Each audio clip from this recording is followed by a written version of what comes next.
On another Taco Trump Tuesday, while he backs down once again on his tariffs on China, in this story, you only have to pay attention to the words Donald Trump uses to realize why he and Vladimir Putin are buddies. And I'm going to show you this breaking story in just a few moments. Sure, Donald Trump wants to be a dictator like Orban or Erdogan or certainly Vladimir Putin. But it's actually the fact that they will stone cold, straight up lie to your face that makes them really buddies, because that's how Donald Trump is accomplishing what he's accomplishing already in 7 months. And in this breaking story, when you see him use words like maybe this and well, we'll see, and a lot of people said, but always avoids anything that's a direct question, this is when you know you're in trouble. And the European Union in this breaking story is about to shove that right back in Donald's face when it comes to this meeting with Putin on Friday in Alaska. By the way, not Russia, Donald.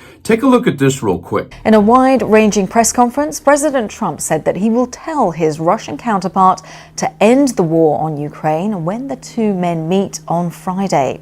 The American and Russian leaders will hold talks in Alaska on ending fighting, but it appears that the Ukrainian leader, Volodymyr Zelensky, will not be taking part.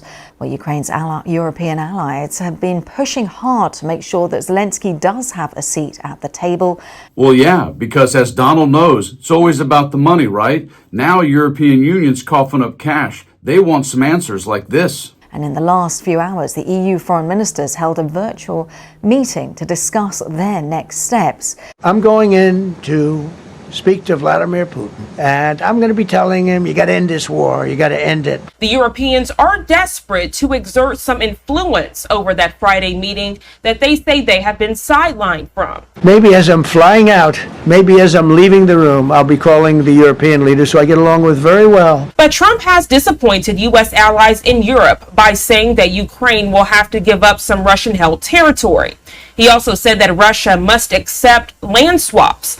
The Europeans and Ukraine are weary that Putin, who has waged the biggest land war in Europe since 1945 and used Russia's energy, might try to cow the EU, might secure favorable concessions, and even set the outlines of a peace deal without them. But I'll be speaking to Zelensky. The next meeting will be with Zelensky and Putin, or Zelensky and Putin and me. I'll be there if they need. What do you mean you'd like to have a meeting with Zelensky and Putin? You're having one on Friday. Just invite the guy, you clown. The president did not say if President Volodymyr Zelensky would attend the meeting, but one senior White House official told CBS News plans are fluid and that the Ukrainian leader could still be involved. But I want to have a meeting set up between the two leaders. So in this breaking story, what you have to realize is right now, finally, for the first time in forever, European leaders are climbing on Donald Trump's back saying, hey, our cash is in. We're holding Russia's assets. You better negotiate on our behalf too. And in this breaking story, check out what they just said. Breaking news, Europe to Trump. Stand up for Ukraine when you talk to Putin. Though sidelined in Alaska, European leaders are trying to influence the outcome of Ukraine peace talks and showing some success. Brussels, European leaders are demanding Donald Trump tell Vladimir Putin that Ukraine's interests must be defended and Europe's security mustn't be compromised. The U.S. president, who meets his Russian counterpart in Alaska on Friday to discuss ending the conflict between Moscow and Kyiv, which is now well into its third year, has openly shunned Europe during his second term and in the past month steamrolled the EU on trade negotiations. Yet the bloc's cooperation and financial heft, as well as the UK's, is crucial to safeguarding American interests in Ukraine. No European leader has been invited to the talks in Alaska on Friday. Ukrainian President Volodymyr Zelensky won't be there either, but Trump's participation in a call on Wednesday with key European chiefs and his promise to try to claw back some territory for Ukraine signals that Europe is exerting some leverage. European countries are now by far the largest source of financial and military support for Ukraine and hold tens of billions of euros worth of frozen Russian assets, crucial to any long-term peace settlement. Both factors make it difficult for Trump to ignore the European side.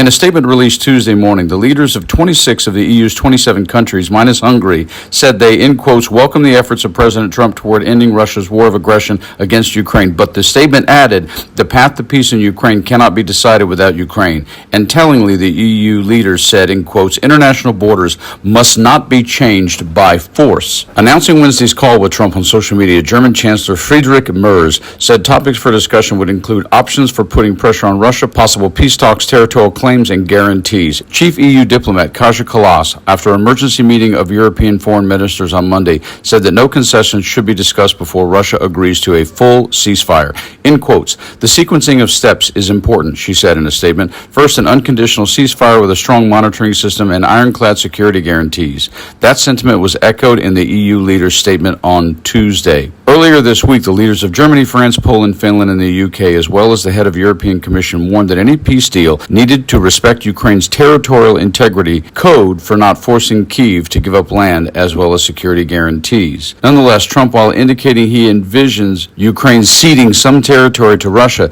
said he hopes some land will go the other way. In quotes, Russia has occupied a big portion of Ukraine, he said. They've occupied some very prime territory. We're going to try and get some of that territory back for Ukraine. While Trump has declined to talk about security guarantees, his stance toward Ukraine has progressively moved closer to the European one following months of fruitless contacts with the Kremlin. Trump voiced frustration that Putin was, in quote, tapping him along on Ukraine while shortening a proposed deadline for a full ceasefire. Frozen assets. Trump's engagement is in marked contrast to his attitude during the first few months of his presidency when he mainly spoke to Putin directly. The EU's confidence in seeking influence reflects the reality that Europe now contributes much more military and financial aid to Ukraine than the U.S., according to the Kiel Institute, though Washington continues to provide crucial intelligence and logistical backing.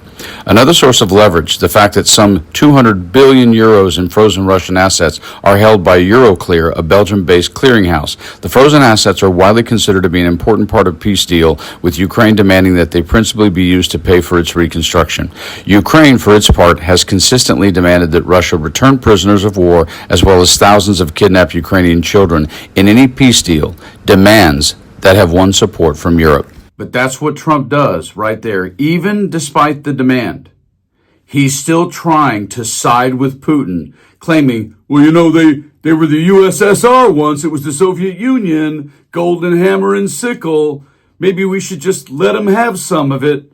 I don't know what will occur when he does, but I guarantee you, same as pardoning Ghislaine Maxwell, Donald Trump is about to gift Putin what he wants. I don't know. All I can tell you is what he's about to do with Putin without Zelensky in the room or any European leaders is what he just did with China and the tariffs. He's going to be Mr. Taco once again and chicken out.